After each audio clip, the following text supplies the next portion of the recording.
Hola, el día de hoy queremos compartir con ustedes dos temas de gran relevancia. Nos encontramos cerca a la presentación de la declaración del impuesto sobre la renta, 15 de marzo, y hemos estado revisando algunas jurisprudencias recientes de dos temas particulares.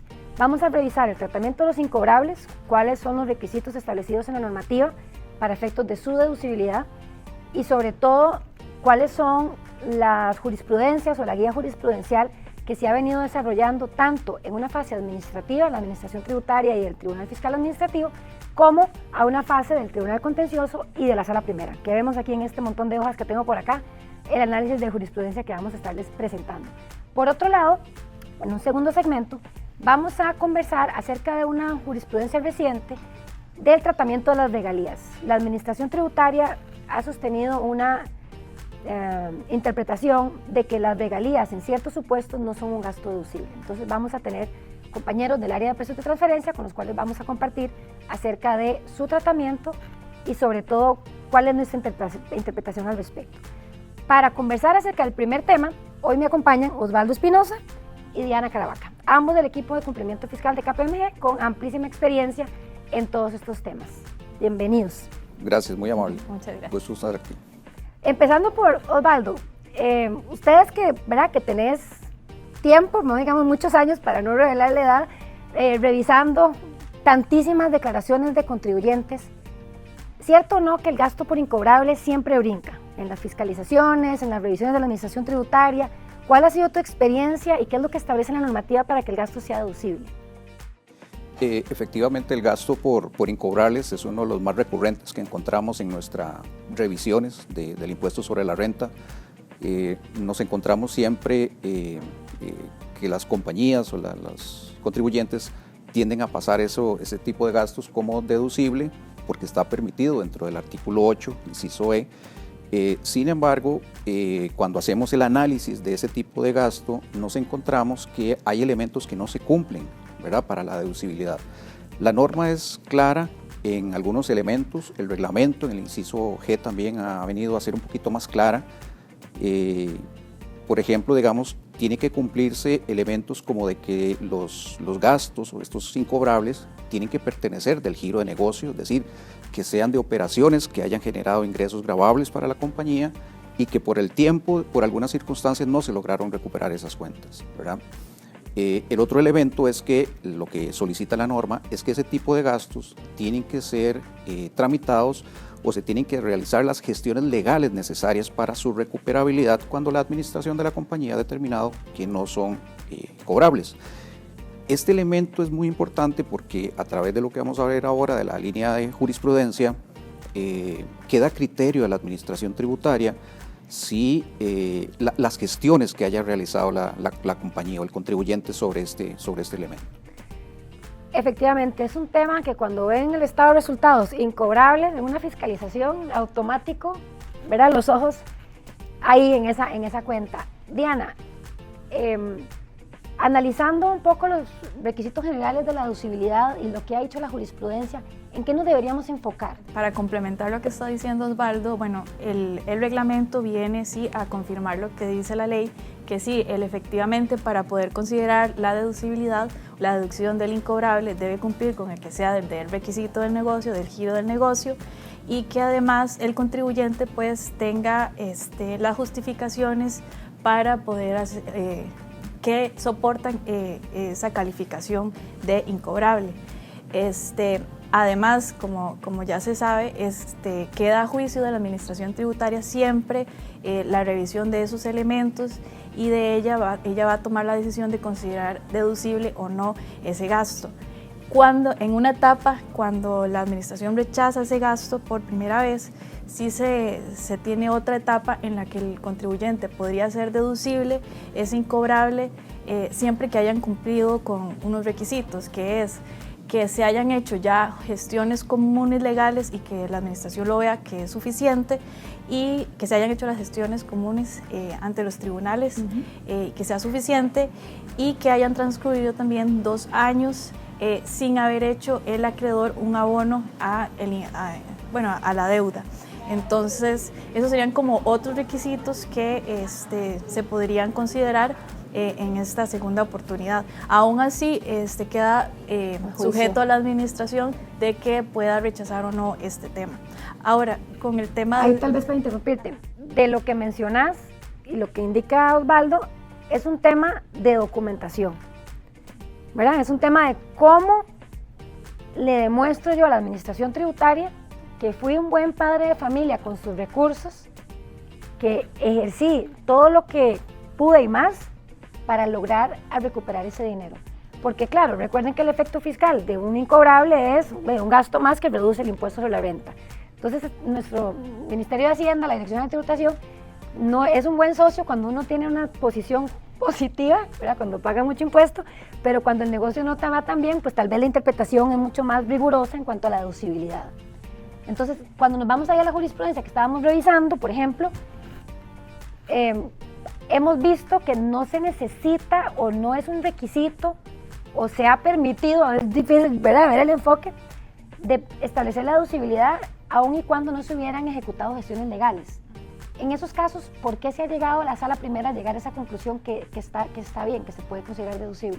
Sí, no, y de hecho me parece muy importante porque siempre se conoce que en un pasado siempre se había rechazado porque justamente esto, ¿verdad?, que se tomaba textual el tema de que se tiene que llevar a cobro judicial cada uno de los incobrables.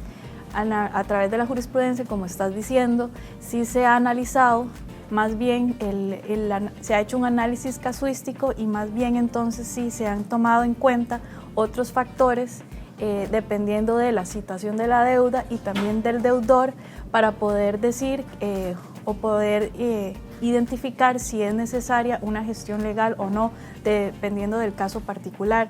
Esto sí es importante considerarlo, pero en vista de que el contribuyente siempre va a tener la obligación, como dice el artículo 140 del Código de Normas y Procedimientos Tributarios, de aportar todos esos elementos de justificación para que justamente el gasto pueda ser deducible sin contar esta etapa, digamos, procesal.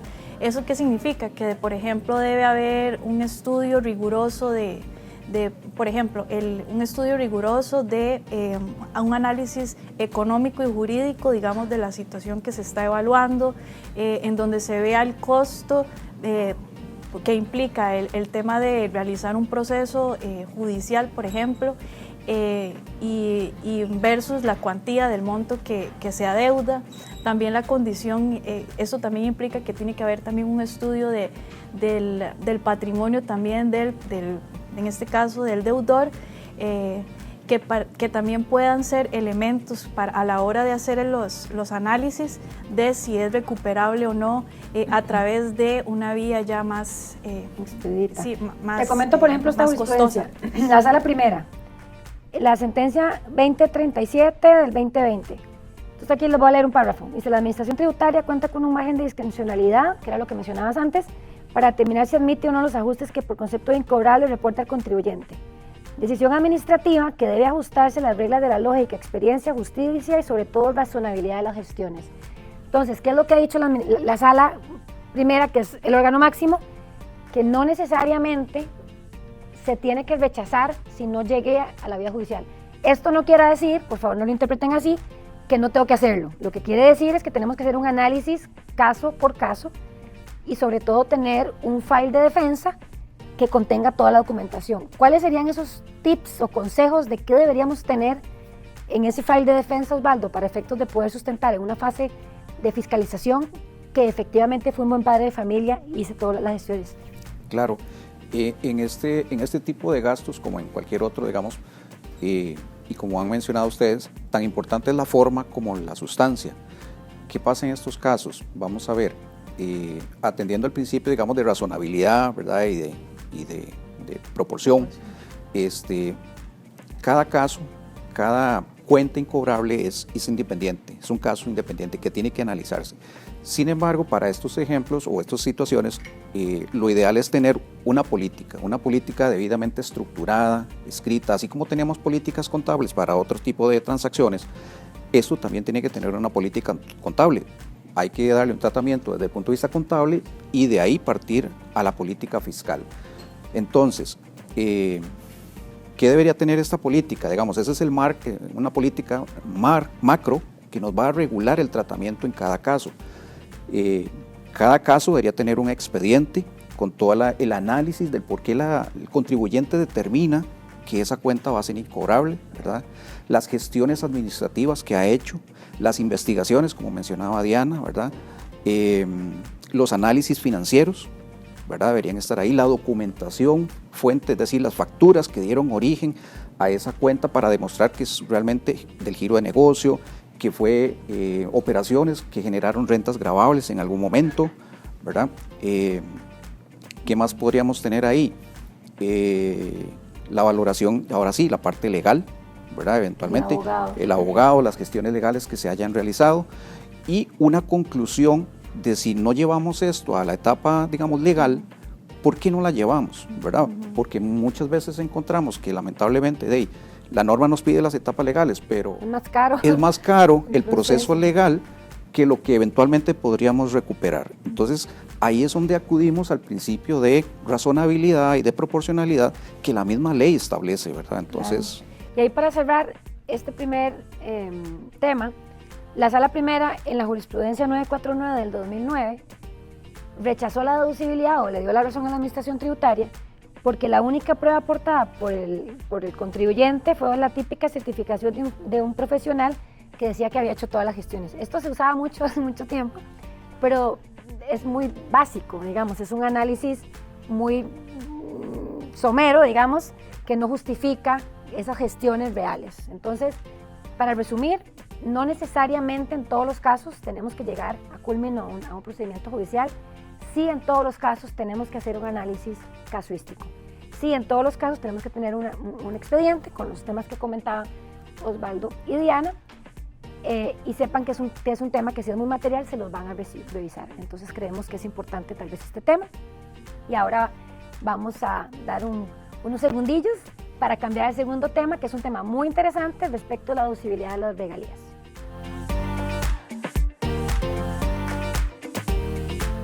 En esta segunda sección les comentaba que vamos a repasar el tratamiento del pago de regalías.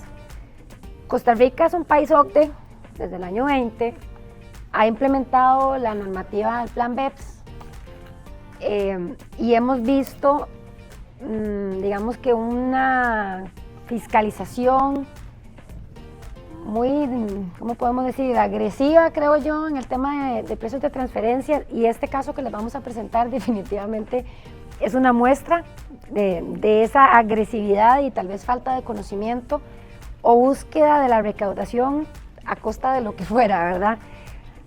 Para eso me acompaña José Rodríguez, Pepe, que es nuestro director de precios de transferencia. Gracias.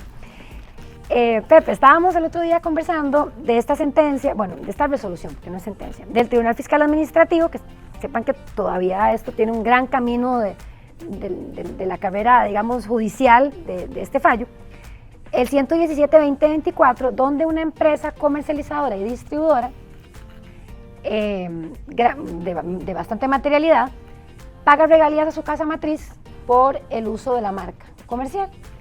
Y la Administración Tributaria le dice: eso no es un gasto deducible porque usted no es productora. Usted no manufactura. Usted no manufactura, gracias. La ley del impuesto sobre la renta dice que, como norma general, los gastos deducibles son aquellos que están vinculados a la generación de ingresos, ojo que dice o potenciales ingresos, pero bueno, ingresos o potenciales ingresos, que están debidamente documentados en facturas, que se aplican las retenciones de ley, cosa que la empresa en este caso realizó, y que además, como tenemos ahora la normativa de precios de transferencia dentro de la ley de renta, que cumplan con parámetros de precios de transferencia. ¿Qué te llama la atención de este caso? ¿Qué de todo lo que vimos te llama la atención de este caso? Lo primero que me llama la atención, o lo que tendremos que revisar, es que se salen del tema de precios de transferencia. Se van por un lado, ¿no? Y entonces el tema de precios de transferencia, recordemos que dice que o nace en el impuesto sobre la renta, nos dice que nos tratemos como terceros independientes para la contraprestación. Sin embargo, como ha ido evolucionando BEPS, también dice contraprestación, no nada más, sino sustancia, contratos, documentación, soporte. Y también importante, realidad económica. En este caso me llama mucho la atención que se centran mucho en un contrato y que lo hemos visto en otras fiscalizaciones donde se le da mucho peso a lo que dice el contrato, a lo que se mencionaba, y lo que está pasando actualmente es diferente, y empiezan a chocar la realidad económica contra un contrato que, digamos, tiene varios años de haber sido firmado, ¿no? Claro, ese es un buen tema también, ¿verdad? Además de cumplir con que tengamos un contrato, revisemos. Las operaciones no son estáticas en el tiempo. Las relaciones con proveedores, sean relacionados o no son estáticas. Correcto. Y requiere modernizar el contrato, requiere actualizar el contrato. No es que lo firmo y lo meto en la gaveta, ¿verdad? Y ahora ya ni siquiera la gaveta, porque todo es la gaveta virtual, ¿verdad? Todo está en repositorios virtuales.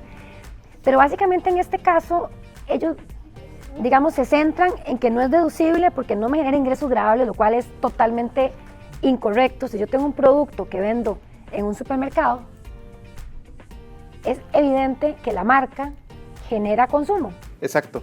Y mejora la competitividad. ¿Qué quiere decir? Cuando vamos a ver qué es un intangible a las guías OCDE, nos dice que es un activo no financiero, no físico, y que un tercero, el usarlo por un tercero, terminaría en una compensación. Entonces, ¿a esto qué tenemos que resumir o qué tenemos que tomar de las guías? Y que se vuelve tema de precio de transferencia porque lo incluye en las guías.